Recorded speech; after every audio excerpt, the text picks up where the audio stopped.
What are those paintings of George Bush throwing airplanes at 2 Jenga towers at Epstein Island? If you want an 8-year-old, they'll get you an 8-year-old. When Clinton was president, Epstein was providing him with women. So what, is he holding the entire U.S. government on blackmail? A guy like that couldn't blackmail the most powerful man in the United States and the world. He has to have an organization behind him. But if you decide to get off the yacht, the people on the yacht are going to make sure that you drown. The government has been completely unwilling to prosecute the procurers and the perpetrators in the Jeffrey Epstein network. Well, it sounds like I know we're going to get into this, but it sounds like, what did you say her name? Sarah Kellen. The other one. Ghislaine Maxwell. Yeah, Ghislaine. Sounds like she's got a pretty cush prison sentence. Well, she's in a dormitory now, and generally people that are in dormitories, prison dormitories, they've been exemplary prisoners. They've done a lot of time, and they're getting ready to get released. And Maxwell got into a dormitory after like 2 years. So obviously, she's been given very cush circumstances. Why do you think the media is so hesitant to cover this shit? I can speak from my own experience. Well, not hesitant. They just won't cover it. They won't cover it. The media... Are they pro sex trafficking? Is that what it is? They like child sex trafficking? Well, the media will talk about things that are salacious. Anything that's salacious with Epstein, the media will talk about. But when you try to get into justice, the media won't go there at all. In January, I was contacted by CNN. There was going to be a big Epstein document dump. And I was contacted by CNN. And because I was the guy that put the black book on the internet, they wanted me to take part. And I talked to the producer, and then we were texting. And I said, I'd also like to talk about Epstein Justice. It's this organization I've started where we're trying to get justice for Jeffrey Epstein's victims. And then I got a text about, 20 minutes later. Well, Nick, we're going to go a different direction. Really? Yeah. And that's happened to me. So the mainstream media, they don't want any justice for these victims. No. I mean, it's so bizarre to me that you've got the mainstream media out there and none of them are screaming for justice. Jeffrey Epstein trafficked underage girls for 25 years. What is the youngest girl on record that he trafficked? Okay, so on record, it's 13. The cover story is 14, but there were girls younger than actually 13. Shit. And I know a therapist. She's an eminent therapist. Over the years, I've been researching and writing about child trafficking for 22 years. And the National Center on Sexual Exploitation puts on an international summit. And I've spoken at the summit 3 times. And the International Society for the Study of Trauma and Dissociation, which is a group of therapists that work with victims that have been abused, gone through horrific abuse. I've spoken at their international conference. So when it comes to people in the anti-trafficking community and also people that work with victims of trafficking, I've got a pretty good name. And I've befriended a couple of them that have told me that, and one of them is really an eminent psychologist. I can't, because of our confidentiality, I can't. But people would know her. And she had a victim. She was counseling someone who she felt was under 10 years old when she was trafficked by Epstein. And then I know another therapist who's an esteemed therapist, very esteemed therapist, who has another client that was under 10 years old when they were trafficked by Epstein. Now, and these kids can describe Epstein's home.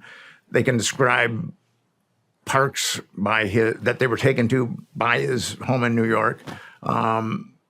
They know, and these 2 therapists firmly believe, now they're young women, that they're telling the truth. And the thing is, when I wrote the Franklin scandal, King and Spence, the 2 primary pimps in that network, they were into like adolescent boys. But these guys are psychopaths. Epstein's a psychopath. Maxwell's a psychopath. If you want an 8-year-old, they'll get you an 8-year-old. I mean, that's just the way it is. I mean, it's not like they're constricted by any type of morality. I mean, so how would they? I think we talked about how they got the other victims that were 16, 17. You know, how are they capturing 8-year-olds? They were just buying kidnapping them. Well, they were buying them in Eastern Europe. They were actually buying children. Epstein and Jean-Luc Brunel were buying children in Eastern Europe.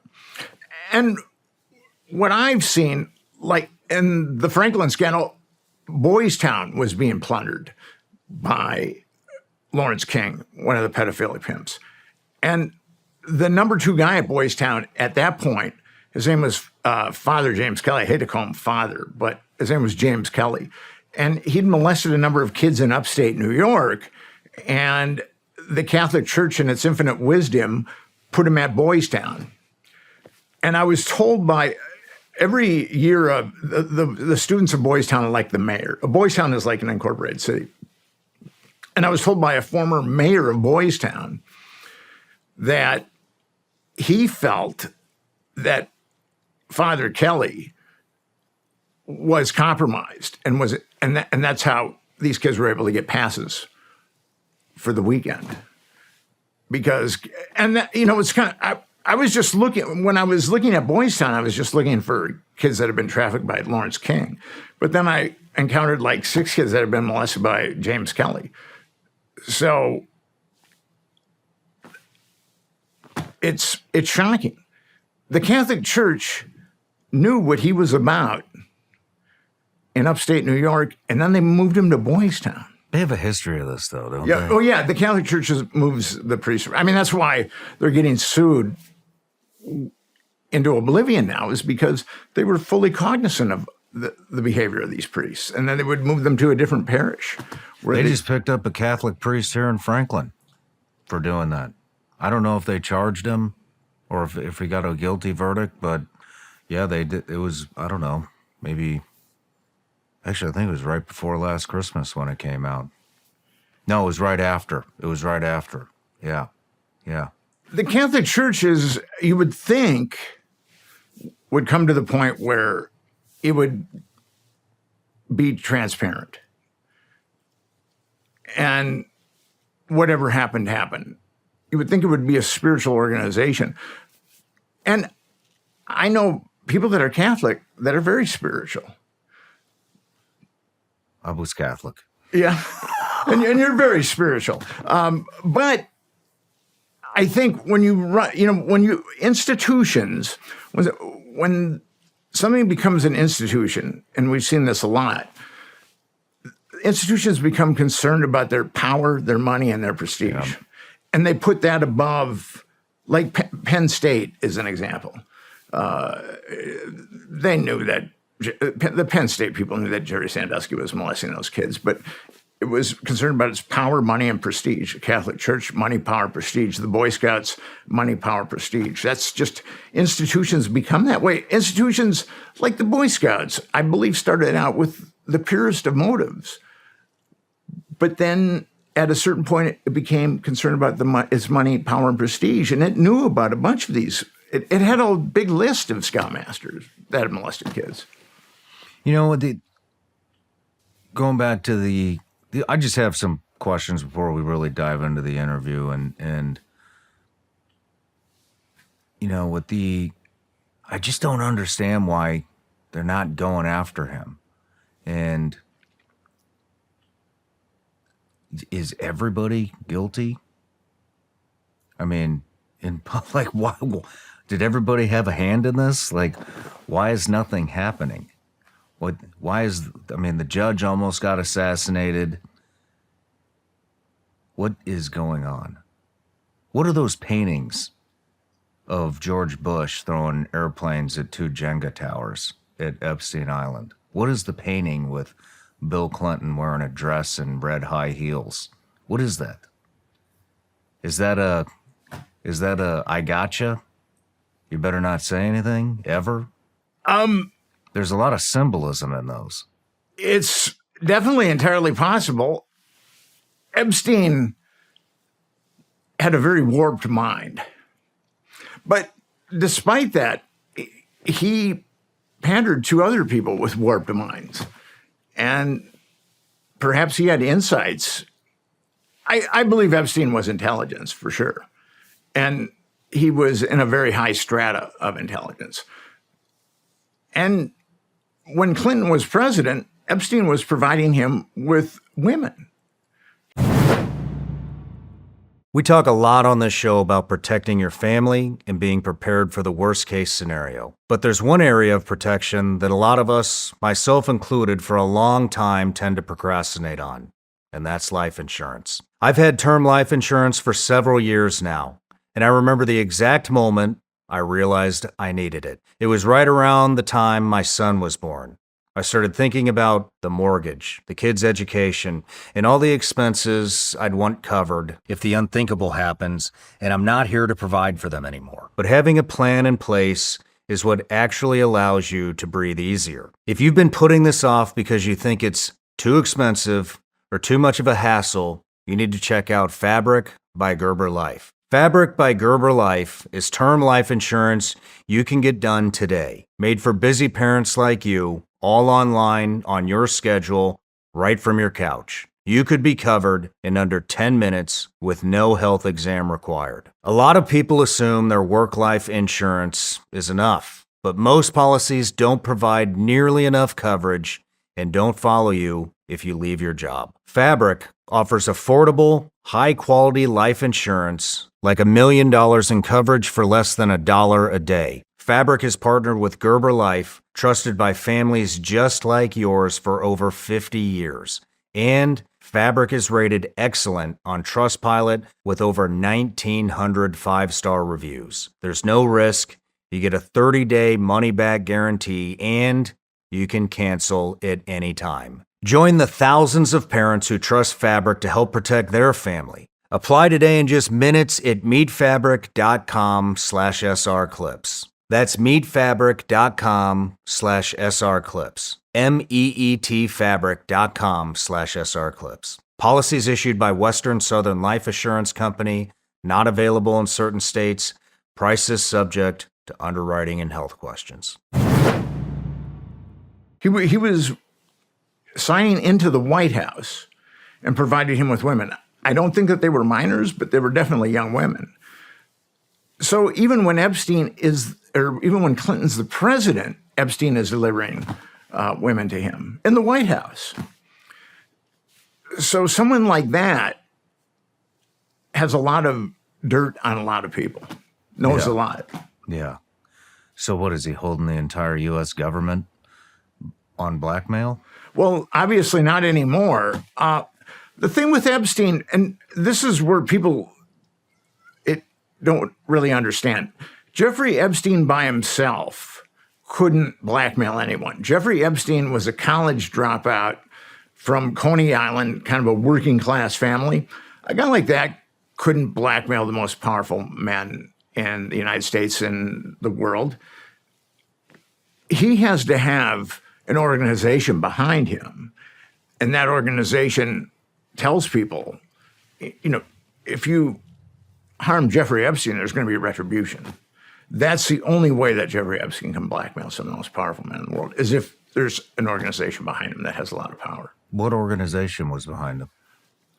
There's some dark corner of intelligence that's been doing this forever. And I don't know what you'd call it. Some people would call it the deep state. I don't know. I'd call it some dark, malignant corner of intelligence. And that dark corner has been doing nefarious things for a long time. And I understand some of the reasons. I knew someone that knew William Colby very well. He was a former CI director that went canoeing in April. He was 76 years old. He went canoeing in April without his shoes, and his body was found, I think, like a week later. So he died under very suspicious circumstances. But he had told this individual that I know that that was one of his regrets, because Colby had been with the CIA from the very beginning. He was OSS and then CIA. He said that that was one of his regrets, is that they felt like fighting communists was too important to be left to politicians. So they started funding mechanisms, covert funding mechanisms, and then also the blackmail too. And he said that that was one of his big regrets, was that the CIA started these covert funding mechanisms, so it could basically do whatever it wanted. Interesting. Do you think, I have another, I'm going to switch the flow of the interview. Let's just get into the Epstein stuff right now, since we're in it. But, do you think that, I got to be careful how I say this, but basically what I'm saying, fuck it, I'm not going to try to beat around the bush. Do you think that all of the clients were pedophiles, or did they get tricked? Do you think that is what was going on? Because wouldn't that, yeah, I get it. They're cheating on their wives. It's bad, but they didn't knowingly. Do you see what I'm getting at? They didn't know. I mean, look, Nick, you can get on Instagram right now and look at all the private, what do they call, the private jet stewardesses, and they all look the same. If you see, you know what I'm talking about. I don't. No. Well, I'm not much of an Instagram guy, so. They look like they just walked out of the strip club and jumped on a jet yeah. And so that's what so we know what's going on private jets, okay? I mean, it's pretty obvious what happens with those type of stewardesses. And so it may not even be uncommon. I mean, I don't know. I don't fly around on private jets, but it may not even be uncommon, for that to be, part of the flight routine, right? And so maybe this is just another flight where they're used to this happening, but this time it's, that was a 17-year-old, by the way. You're on camera, because wouldn't that turn